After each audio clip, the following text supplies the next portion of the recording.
하나님 말씀 이사야 60장 1절에서 2절. 예루살렘아, 일어나서 빛을 비추어라. 구원의 빛이 너에게 빛이었으며 주님의 영광이 아침해처럼 너의 위에 떠올랐다. 어둠이 땅을 덮으며 짙은 어둠이 민족들을 덮을 것이다. 그러나 오직 너의 위에는 주님께서 아침 해처럼 떠오르시며 그의 영광이 너의 위에 나타날 것이다. 아멘. 방송인 김재동 씨가 있습니다. 방송인 김재동 씨. 그가요, 어느 토크 콘서트에 나와서 한 고등학교 학생과 나누었던 대화를 소개한 적이 있습니다. 대화의 내용은 다음과 같습니다. 먼저 고등학생이요, 김재동 씨에게 말을 겁니다. 아저씨, 학교에 가기 싫어요. 학교 가기 싫어요. 학생의 말을 듣고 김재동 씨가 말합니다. 그래, 가지 마라. 가지 마. 미래의 행복이고 뭐고 지금 네가 가기 싫으면 가지 마라. 가지 마라. 김재동 씨는 만약에 아이의 부모였다면 절대 할 수 없는 말이었지만, 절대 해서는 안 되는 말이었지만, 아이의 표정을 보는 순간 그런 말을 할 수밖에 없었다고 말했습니다. 사실 그렇게 말하면 안 되고 어떻게든 다독여서 학교에 가야지 이렇게 권유하는 게 맞지만, 아이의 표정이 너무 안 좋아 보였기 때문에 학교에 진짜 가고 싶지 않은 그 아이의 표정을 봤기 때문에 학교에 가지 마라. 가지 마. 지금 네가 가기 싫으면 가지 마라. 이렇게 조언했다고 합니다. 김재동 씨의 말을 듣고 아이가 대답합니다. 아저씨, 순진한 소리 하지 마세요. 순진한 소리 하지 마세요. 조금 머쓱해진 김재동 씨는 아이에게, 그래? 그럼 학교에 가라. 학교에 가. 아이가 대꾸합니다. 가기 싫다니까요. 김재동 씨가 말합니다. 그럼 가지 마라. 가지 마. 아이가 다시 대답합니다. 가야 된다니까요. 김재동 씨도 다시 말합니다. 그럼 가라. 그럼 가. 몇 번의 실랑이가 오고 간 후에 아이는 여전히 뭔가 심각한 표정을 갖고 있었지만 아이는 학교에 갔다고 합니다. 그리고 아이가요, 학교에 가면서 김재동 씨에게 한마디를 했다고 합니다. 한마디. 아저씨, 고마워요. 고마워요. 김재동 씨가 궁금해서 물었다고 합니다. 뭐가 고마운데? 뭐가? 아이가 대답합니다. 내가 학교에 가기 싫다고 했는데 그런 자기를 보고 그럼 가지 마라. 가지 마. 그렇게 말해준 사람은 아저씨가 처음이었다고. 그래서 고맙다고. 김재동 씨는요, 아이가 왜 고마움을 느꼈을까 생각해 보았다고 합니다. 그리고 그 이유를 이렇게 밝혔습니다. 우리도 살다 보면 그럴 때가 있잖아요. 우리도 살다 보면 그럴 때가 있잖아요. 그런 사람이 제일 그리울 때가 있잖아요. 내가 무슨 말을 해도 맞다. 네 말이 맞다. 옆집 사람하고 싸워도 아무 말 없이 이유도 묻지 않고 왜 그랬냐고 따지지도 않고 네가 맞다. 네가 맞다. 너하고 싸웠으면 저 인간이 잘못된 거다. 너 같은 사람이 화가 났으면 저 인간이 틀린 거다. 김재동 씨는 이 이야기의 끝에 한 문장의 말을 덧붙입니다.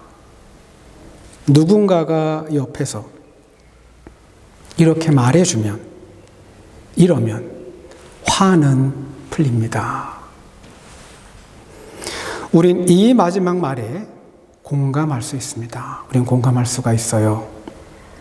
누군가가 나를 알아주고 내 편이 되어주면 우리 안에 있던 응어리, 서러움, 그리고 화는 풀릴 겁니다. 그리고 화만 풀리는 게 아니라 다른 것들도 풀릴 수 있습니다. 저도 마찬가지입니다. 저도 마찬가지예요. 사람은요, 자기 편이 있다는 걸 느낄 때, 내 편이 있다는 걸 느낄 때, 설령 자신이 뭘 실수한 것 같아도 괜찮다고, 충분히 그럴 수 있다고 이렇게 말해주는 사람이 있을 때 부끄러움과 수치심도 작아지고 비난과 비판을 받아들일 수 있는 여유도 생기고 뭔가 제대로 해보고 싶은 용기도 생길 겁니다. 그리고 더욱 중요한 건, 정말 중요한 건, 내 편이 있다고 느낄 때, 내 편이 있다. 우린 더 이상 외롭지 않을 겁니다. 외롭지 않을 거예요. 이사야 60장, 바벨론 땅을 떠나 먼 길을 걸어서 마침내 고향 땅 예루살렘에 도착한 이스라엘 백성들의 이야기가 기록되어 있습니다. 이사야 60장의 위치는 제3 이사야서에 속합니다. 여러분은 잘 알고 계시죠? 이사야서 60장은 제3 이사야서에 속합니다. 제3 이사야서는 이사야 56장부터 시작해서 이사야서 마지막 장인 66장까지입니다. 예언자를 통해 하나님의 말씀을 듣는 청중은 바벨론 포로 시기를 마치고 이스라엘로 귀환한 유대인들입니다. 유대인들이에요. 페르시아 제국 고레스 왕의 칙령에 따라 이스라엘 백성들은 그리운 고국 땅에 도착합니다. 그러나 이스라엘 땅은요, 특히 예루살렘은 예전의 모습이 아닙니다. 옛날의 모습이 아니에요. 바벨론 포로 시기 동안, 즉 70년 동안 예루살렘은 버려진 땅이었습니다. 버려진 땅. 예루살렘 땅을 뒤덮고 있던 건 가시나무와 찔레나무가 다가 아닙니다. 이스라엘 땅 전체를 뒤덮고 있는 건 바로 어둠입니다. 어둠.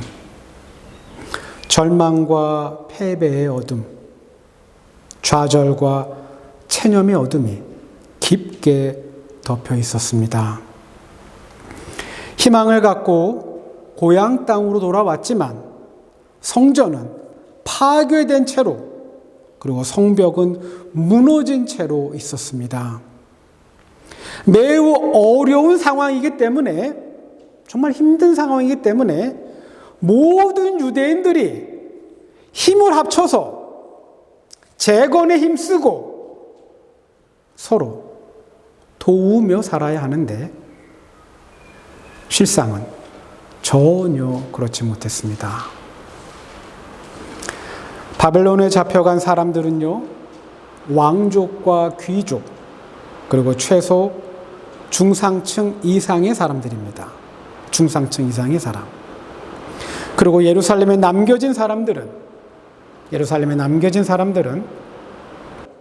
이스라엘 사회에서 가장 밑바닥에 있었던 가장 가난한 사람들입니다.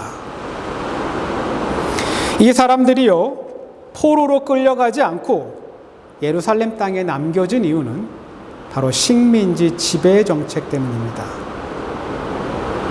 이 사람들은요, 반역을 꿈꿀 수 없는, 기회를 줘도 반역을 꿈꾸지 않는 철저한 피지배계층의 사람들입니다.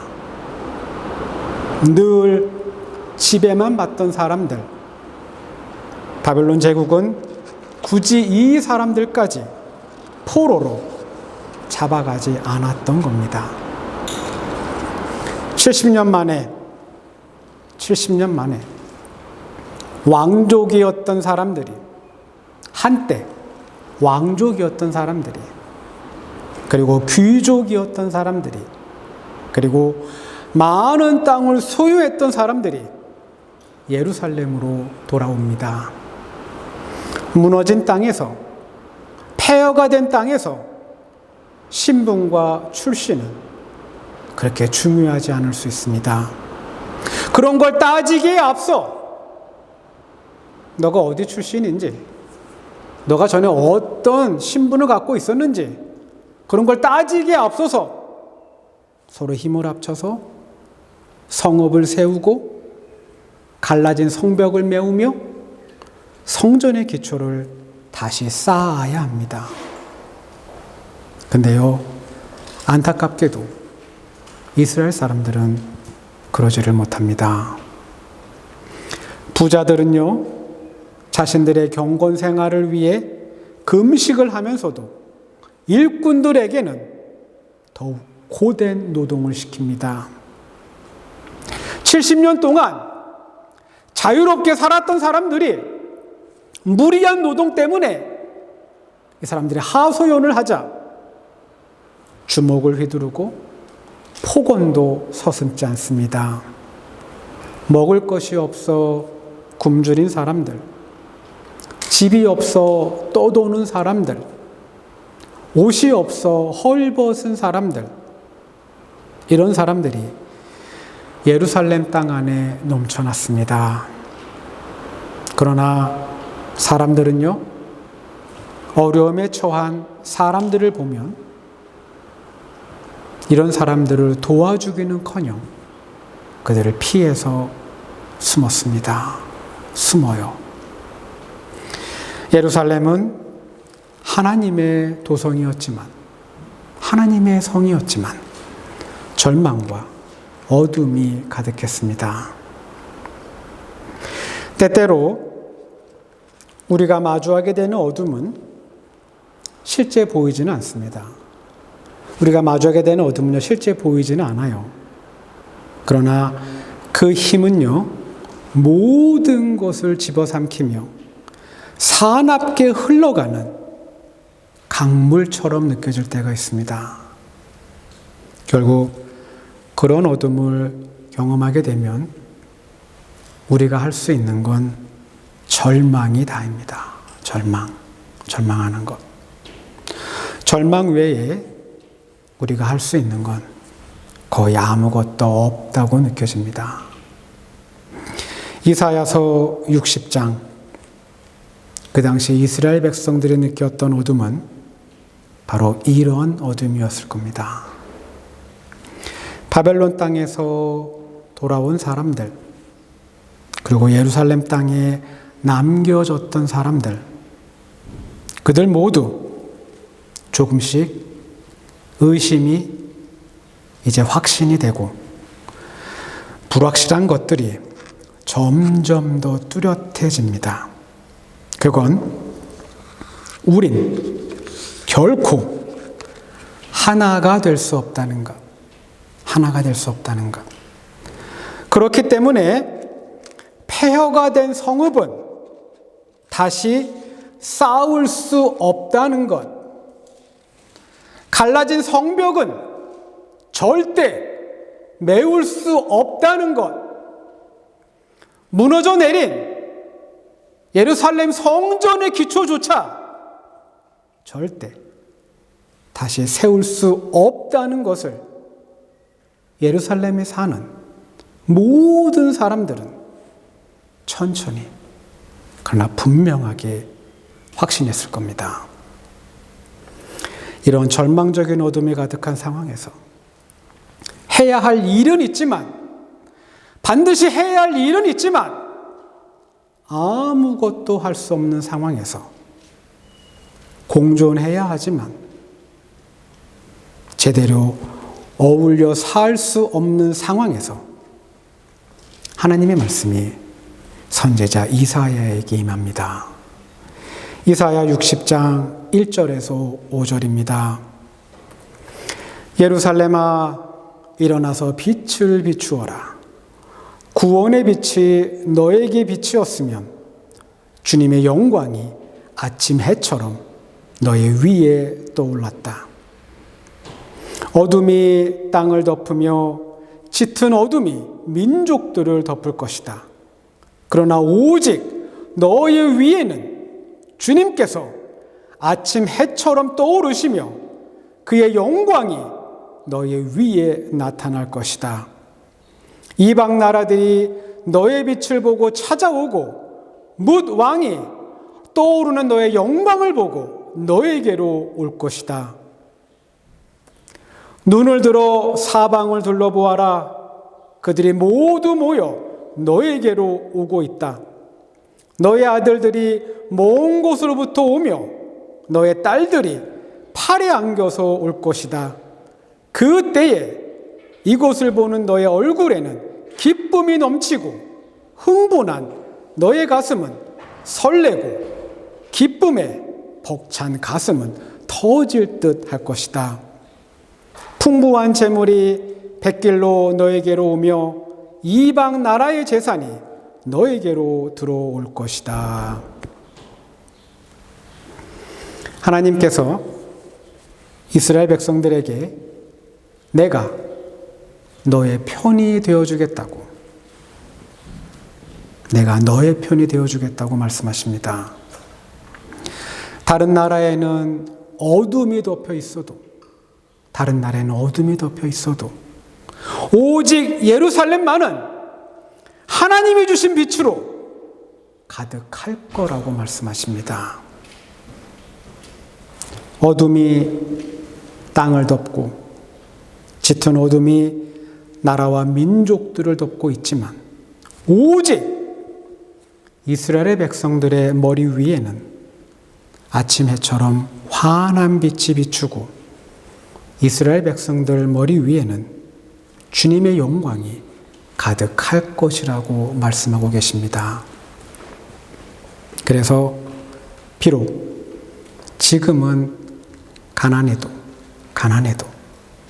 비록 지금은 궁핍하고 어려워도 다윗과 솔로몬 시대처럼 이스라엘의 백길이 열리고 많은 무역선들이 이스라엘의 항구들을 드나드는 번영의 시대가 이제 곧 올 거라고 주님께서 말씀하고 계십니다. 여러분, 하나님은요, 우리 편입니다. 그분은 우리 편이세요. 하나님은 기꺼이 내 편이 되어주시는 분입니다. 사방이 어두워도 오직 나에게 빛을 비추어 주시는 분입니다. 내가 어둠 속을 걷고 있을 때, 내가 어둠 속에서 헤매고 있을 때 그분은 기꺼이 내 편이 되어주셔서 내 삶에 빛을 비추어 주시는 분입니다. 만약 우리가 어둠 속에 있다면, 만약 우리의 삶이 절망 가운데 있다면 우리가 반드시 해야 할 일이 하나 있습니다. 우리가 해야 할 일이 하나 있어요. 그건 바로 이사야 예언자가 말했듯이 일어나서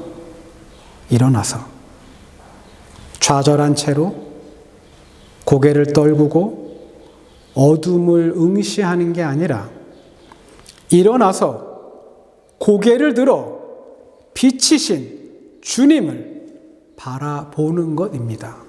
이게 우리가 해야 될 일이에요. 허무한 것을 바라보고 잘못된 것을 바라보는 것이 아니라 나를 비추고 있는 사방이 어두워도 내 편이 되어서 내 삶에 빛을 비춰주고 계신 그 주님을 우리는 바라보아야 합니다.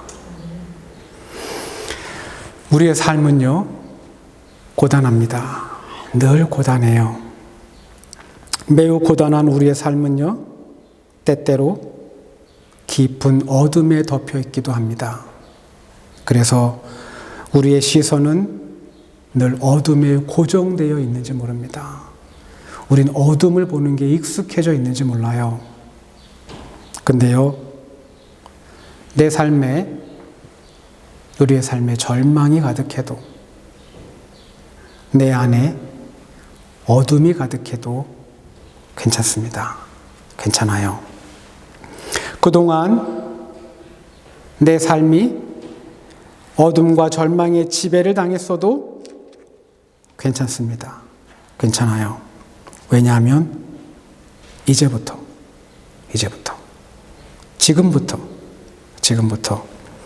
우리가 빛이신 주님을 바라본다면 고개를 떨군 채 어둠만을 응시하는 게 아니라 일어나서 고개를 들어서 빛이신 주님을 바라본다면 우린 충분히 어둠에 짓눌리지 않고 빛이신 주님을 닮아가면서 그 빛을 우리 안에 담고 그리고 그 빛을 비추며 살 수 있을 겁니다. 내 삶에 어둠과 절망이 가득하다면 지금부터, 이제부터 우리는 빛이신 주님을 바라보아야 합니다. 그분을 바라볼 때, 내 편이 늘 되어주시는 그분을 바라볼 때 우리의 삶에 어둠이 걷히고 빛으로 채워질 겁니다. 이사야의 예언대로 예루살렘 땅에 주님의 빛이 비추었습니다. 그리고 바벨론 땅에서 돌아온 사람들, 그 예루살렘 땅에 남겨진 사람들, 이들이 고개를 들어 빛이신 주님을 바라봅니다. 그리고 불가능해 보였던 일들이 절대 할 수 없을 것 같았던 일들이 기적처럼 현실로 나타납니다. 제3 이사야서와 같은 시대적 그리고 공간적 배경을 갖고 있는 느헤미야서에 이 일들이 기록되어 있습니다. 느헤미야 6장 15절과 16절입니다. 성벽 공사는 52일 만인 엘룰월 25일에 끝났다. 우리의 모든 원수와 주변의 여러 민족이 이 소식을 듣고 완공된 성벽도 보았다. 그제서야 우리의 원수는 이 공사가 우리 하나님의 도움으로 이루어진 것임을 깨달았다. 그래서 그들은 기가 꺾였다. 예루살렘 성전을 감싸고 있는 성벽이 그 둘레가 약 4.5km에 해당하는 성벽이 마침내 완성됩니다. 완성돼요. 이스라엘 백성들의 마음속에 예루살렘 성벽은 하나님의 보호하심의 상징입니다. 하나님의 자신들을 지켜주고 있다는 상징이었어요. 성벽이 완성됩니다. 이스라엘 백성들은 예루살렘 성벽 동쪽에 있는 스문 앞 광장에 모두 모입니다. 그리고 그곳에서 제사장이었던 에스라가 율법, 하나님의 말씀을 낭독합니다. 느헤미야 8장 8절에서 10절입니다. 하나님의 율법책이 낭독될 때에 그들이 통역을 하고 뜻을 밝혀 설명하여 주었으므로 백성은 내용을 잘 알아들을 수 있었다. 백성은 율법의 말씀을 들으면서 모두 울었다. 그래서 총독 느헤미야와 학자 에스라 제사장과 백성을 가르치는 레위 사람들이 이 날은 주 하나님의 거룩한 날이니 슬퍼하지도 말고 울지도 말라고 모든 백성을 다 일렀다. 느헤미야는 그들에게 말하였다. 돌아들 가십시오. 살찐 짐승들을 잡아 푸짐하게 차려서 먹고 마시도록 하십시오. 아무것도 차리지 못한 사람들에게는 먹을 몫을 보내주십시오. 오늘은 우리 주님의 거룩한 날입니다. 주님 앞에서 기뻐하면 힘이 생기는 법이니 슬퍼하지들 마십시오. 비록 어둠 속에 있었지만, 어둠 가운데 있었지만 빛이신 주님을 바라보았을 때 이스라엘 백성들의 삶은 변했습니다. 변했어요. 그들이 절망 속에 있었지만, 그들이 어둠 속에 있었지만, 그들이 고개를 들어 빛이신 주님을 보았을 때 그들의 삶이 변했습니다. 고통과 절망의 눈물이 멈추고 그들의 눈에 기쁨과 감사의 눈물이 흐릅니다. 그리고 고개를 들어 빛이신 주님을 보았을 때 그들에게 새로운 힘이 생겼습니다. 우리도 마찬가지입니다. 여러분과 저도 마찬가지예요. 우리도 빛이신, 빛이 되신 주님을 바라볼 때 우리의 삶이 변할 겁니다. 변할 수 있어요. 변할 수 있어요. 내 편이 되어주시는, 기꺼이 내 편이 되어주시는 주님을 바라볼 때 우리의 삶을 지배했던 슬픔과 그 절망이 사라지고 새 힘이 돋는, 새로운 희망이 생기는 기적이 일어날 겁니다. 이 은혜가 여러분과 저 안에 가득하기를 소망합니다. 기도합니다.